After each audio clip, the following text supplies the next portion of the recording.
What's happening, everybody? Ryan Thomas here, live on the Thomas Take Sports Podcast YouTube channel.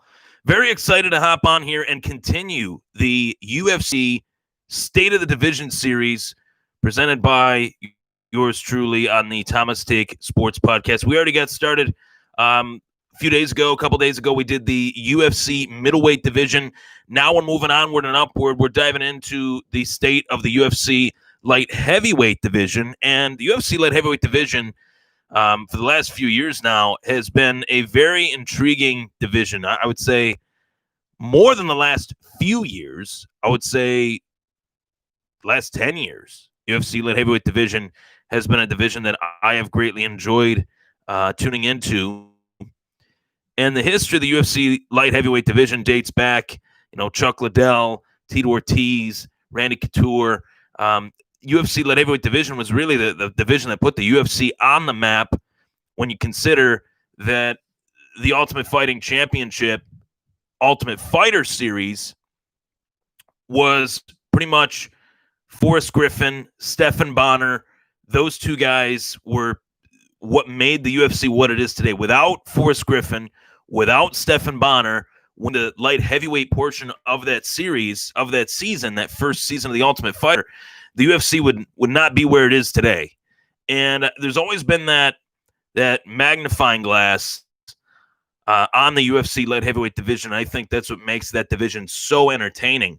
But, Jon Jones and the invasion that was Jon Jones when he first won the title, winning it in devastating fashion against Shogun Rua, who was the champion at the time. That was back in 2011. We're going back 9 years that Jon Jones has been running amok inside the UFC light heavyweight division. A guy that it's no secret he's got his discretions outside the octagon, I should say. He's got his issues outside the octagon, but inside the octagon, I mean, there is no fighter that has been as dominant as Jon Jones has. I go back to Anderson Silva, George St Pierre. I believe, putting together a GOAT ranking list, George St Pierre is the best of all time. But Jon Jones at light heavyweight, I think it's easily stated that Jon Jones is the greatest UFC light heavyweight of all time. And you can kind of add that caveat to certain things when you have these types of debates. You can kind of look at things like that, due to the fact that there are weight classes in this sport. There are weight classes in this sport for a reason. And Jon Jones at 205 pounds, there are few fighters that have competed at 205 pounds better than Jon Jones. I don't even think there's a close second to Jon Jones at 205.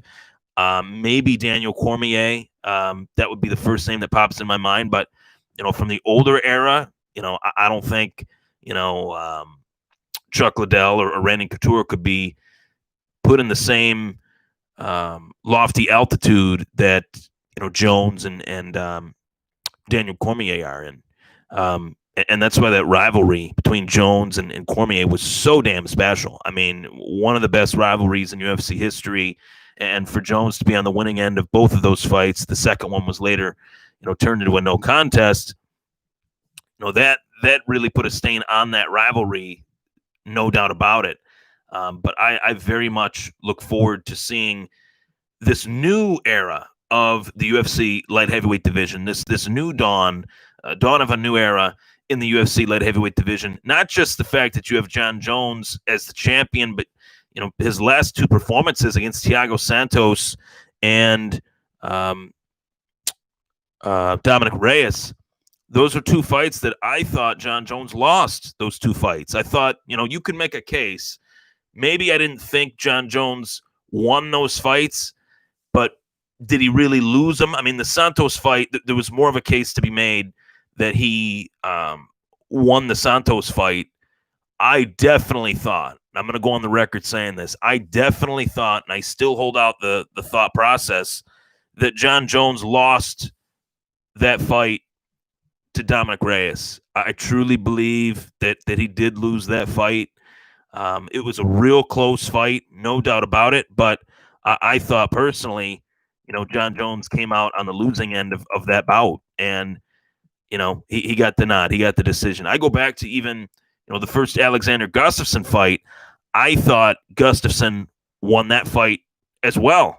But Jones was able to get the decision.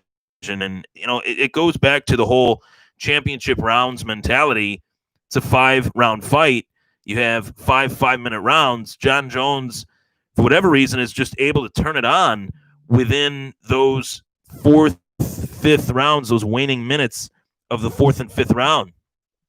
And that's what he did against Gustafsson, and that's what he did against Dominic Reyes. And in the 3 judges' scorecards, 3 opinions that matter, by the way. I'm not a judge, so my opinion on that, I'm just putting out my unofficial scorecard. But, Jon Jones, barely skated by in those fights, barely skated by. And I want to say that again and again to remind the folks at home. So we go to the UFC Light Heavyweight Division. We go to the rankings, and these UFC rankings talk about something that is just completely, I think they're a joke. The fact that they allow these analysts to put these rankings together, and then they put they compile all the results of every analyst that gets the right to vote for these rankings. They give the analyst a vote, and then they, compile the rankings. And I mean, Jon Jones, the champion, 26-1, and that's another facet of Jon Jones that isn't talked about nearly enough. The fact that Jon Jones has never truly lost a fight. You go back to his fight with Matt Hamill. That was a disqualification. That was a disqualification loss. That was not a true loss. He didn't actually lose that fight. And I think that's really important to dive into. Really important to dive into that. Jon Jones did not lose that fight to Matt Hamill. That was a disqualification loss.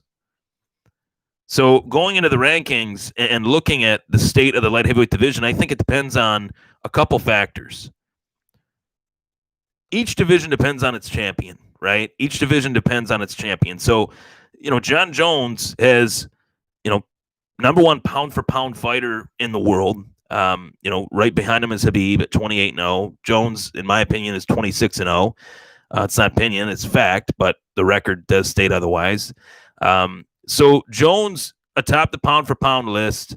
You look at the UFC Light Heavyweight Division, and you say to yourself, this division in this new era is better than ever, in my opinion, better than ever in the Jon Jones era. There's no era of the UFC Light Heavyweight Division that puts it in this depth of contenders. There is a bevy of contenders within this weight class, starting off with Dominic Reyes. Then you have Santos. Both guys fought real close fights with Jon Jones. Next man up is Jan Blachowicz, who just came off of a destruction of Corey Anderson, who was then rated at number 4. Glover Teixeira just beat the piss out of Anthony Smith, for those of you that missed that fight. And, Volkan Oezdemir, he lost to Daniel Cormier when Daniel Cormier was the champ. He had a real close fight with Alexander Rakic. I'm really looking forward to seeing what Rakic can do to get back in the win column. He's got a bout with Anthony Lionheart Smith now that is signed, sealed, and delivered. And then the number 8 UFC Light Heavyweight, per the UFC Light Heavyweight rankings, is Alexander Gustafsson, who is now making a move up to heavyweight, interestingly enough, to take on Fabricio Verdum. That, to me, is a very interesting fight. I'm very much looking forward to that. And then you have Nikita Krylov at 10, Johnny Walker at 11, a guy that came into this division with tons of hype, loses his fight to Corey Anderson in devastating fashion, and really hasn't been the same. He'll get back. He's a young guy. He'll get back. I'm not too worried about that. Ryan Spann, Magomed Ankalaev, and number 15, Mauricio Shogun Rua. So the fact that Shogun is still battling in there, the fact that Shogun is still trying to do his thing, that's pretty badass. He's got his 3rd fight with Antonio Rogerio Nogueira, Little Nog. So that'll be a fun trilogy fight coming up. But we have to stare. We have to stare the elephant in the room. We have to address the elephant in the room. We have to stare it in the face. Jon Jones has wanted to make his claim as a heavyweight. He's tossed it out there. He's talked about it a lot. He's talked about how he wants to fight at heavyweight, but he wants the right matchup. Most importantly, he wants the right pay. And the right matchup, a guy that's been in waiting for the title shot, a second title shot, is Francis Ngannou. So obviously that makes sense. Jon Jones, Francis Ngannou, boom. That is a massive, massive fight. There is no two ways about it.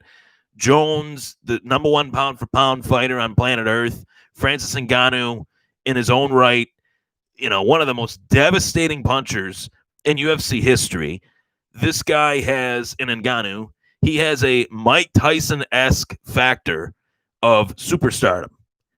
This is a guy that I think will be one of the biggest superstars in UFC history once he does get that belt. It is inevitable that Francis Ngannou will be the UFC World Heavyweight Champion. I think it's a certainty at some point when that heavyweight division gets sorted out with DC and Stipe fighting for the third and final time. Francis Ngannou will get his title shot. But in the meantime, what was a fight that would have really intrigued the masses? It would have been Francis Ngannou versus Jon Jones. You put that fight together. I go as far to say that it's a barn burner between both guys. I think Jon Jones, I think that's a really bad matchup for Jon Jones. And I think there's facets of that matchup that make it a bad matchup for Francis Ngannou, of course. And that's what makes it a really, really great fight. But Jon Jones moving up to heavyweight is kind of predicated on the fact that he wants more money. He wants to be paid accordingly. And, it's really tough for me to say with a straight face that Jon Jones deserves more money when look at what the UFC has done for Jon Jones specifically. Look at what they have done to protect him, to make sure that he's, under the right care as far as his mental health. There has obviously been struggles, and Jon Jones would be the first to admit it, so I'm not kicking a man while he's down here. But Jon Jones would be the first to admit there has been obvious struggles in the personal life of Jon Jones that have greatly impacted the UFC. I mean, you have had to strip Jon Jones multiple times of his title. First time was due to a hit-and-run accident. He hit a pregnant woman in her car and then head on and then ran away from the scene and, only to come back for drug paraphernalia, I guess you could say. And then the second time was obviously post his second victory over Daniel Cormier at UFC 214. He then tests positive for a banned substance. And this division has been held hostage to a massive degree by Jon Jones and by Jon Jones only. Daniel Cormier did his thing as the UFC Light Heavyweight Champ. He was a good soldier. He defended that title 4 times, 4 times, twice against Rumble, once against Gustafsson, and once against Volkan Ozdemir. So you got to give him the credit for that. You got to respect that as a fight fan. But obviously the other side of the coin, the double sort of that is that Daniel Cormier never beat Jon Jones for that title. So now that Jones is back as the champion, I guess I can say it does provide some legitimacy to the process because Cormier was forced to vacate the title as he moved up to fight Stipe. Then you had Jones fighting Alexander Gustafsson. Jones beats Gustafsson in the rematch very decisively, by the way. So that put Jon Jones back on the map as far as the dominant fighter that he is known as today. But Thiago Santos, real close fight. Dominic Reyes, real close fight. And I think if Jon Jones isn't moving up to heavyweight, which it doesn't look like he is, but if Jon Jones isn't moving up to heavyweight, you got to do that rematch again you got to do that fight again. You got to put a rematch together between Jon Jones and Dominic Reyes. That's the fight that has to happen. It has to happen for the UFC Light Heavyweight Division. To happen for MMA. It has to happen for the UFC. It has to happen for everybody. It has to happen, period. I mean, no ifs, ands, or buts about it. That fight has to happen. That fight has to take place between Jon Jones and Dominic Reyes. I need to see that fight because the first fight was so damn close. There's no clear-cut winner, in my opinion. I would have called it, if anything, rather than calling it for Jones, if you're not going to call it for Reyes, you better damn well call it a draw. That would have been a real good case to make a fight a draw between Jon Jones and Dominic Reyes. I believe that is how I would have called it if I was in the judge's seat, which I'm not, but if I was, that's what I would have done. But then you have Jan Blachowicz out there. Who should Jan fight, given that Jan, upended Anthony Smith, and Jan Blachowicz smoked Corey Anderson. So that's a fight that is intriguing. That's a fight that I would like to see. Glover Teixeira versus Jan. The winner of Glover versus Jan then fights the winner of Jones versus Reyes. If Reyes actually gets a win over Jones, though, that's when things get a little complicated. That's when you could see a trilogy between Dominic Reyes and Jon Jones, and it would make a lot of sense, no doubt about it.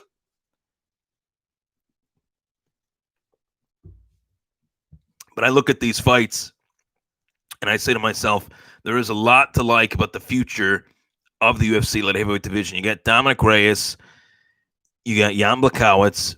Corey Anderson is still tough as nails. He's not going anywhere. He'll come back. Johnny Walker is an intriguing guy. Rakic is an intriguing guy. Anthony Smith, talking about one of the toughest sons of bitches that's in the UFC today. He's it at UFC Light Heavyweight, as a UFC Light Heavyweight. The fight with Jon Jones, was it close? No.